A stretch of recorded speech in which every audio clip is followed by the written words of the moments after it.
રાજકોટ ભાજપમાં ભડકો। હમણાં થોડા સમય પહેલાં એક ભાજપની મિટિંગમાં રામ મોકરિયાજીને બોલાવવામાં આવેલા ન હતા। ત્યાર પછી હમણાં ભાજપ દર વર્ષે ગણપતિ પડાલ બનાવે છે, ગણપતિની સ્થાપના કરે છે।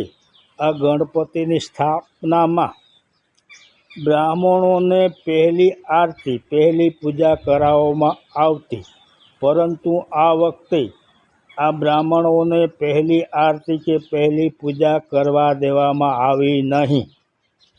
આ બ્રાહ્મણોએ પણ આનો બહિષ્કાર કરેલો, પરંતુ આ જેણે આ પડાલ બનાવે છે તે બંને બ્રાહ્મણો છે, એક દવે સાહેબ છે અને એક જોશી સાહેબ છે। તો આ બ્રાહ્મણો છે છતાં બ્રાહ્મણોને બોલાવતા નથી। આ બ્રાહ્મણો તો પૂજનીય છે।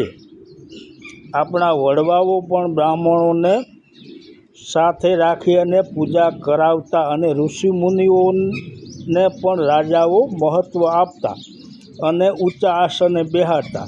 આ બ્રાહ્મણો આપણી સારી અને નબળી, લગ્ન અને મરણ અને કથા બધામાં બ્રાહ્મણ અગ્રેસર હોય છે।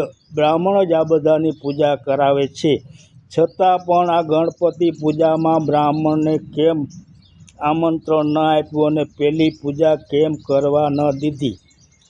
આ ભાજપમાં ભડકો થયો છે। જે શું થાય તે જોવું રહ્યું। જય માતાજી।